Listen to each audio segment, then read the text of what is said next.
একটি ছোট গ্রামে থাকতো একটি গরিব ছেলে। নাম তার মিনহাজ। সে খুব কষ্টে জীবন কাটাতো, কিন্তু একটা জিনিস সে কখনো ছাড়েনি, প্রতিদিন 5 ওয়াক্ত সালাত। একদিন সকালে মিনহাজের মা অসুস্থ হয়ে পড়লেন। ঘরে খাবার নেই, টাকা নেই।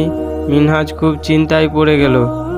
সে আকাশের দিকে তাকিয়ে বলল, হে আল্লাহ, আমি তো সব সময় তোমার ওপর ভরসা করি, এখন তুমি আমাকে সাহায্য করো। এরপর সে কাজ খুঁজতে বের হলো, কিন্তু সারাদিন ঘুরেও কোনো কাজ পেল না। সূর্য ডুবে যাচ্ছিল। মিনহাজ ক্লান্ত হয়ে একটি মসজিদের সামনে বসে পড়ল। ঠিক তখনই একজন অচেনা লোক তার কাছে এসে বলল, তুমি কি কাজ খুঁজছো? মিনহাজ অবাক হয়ে তাকালো।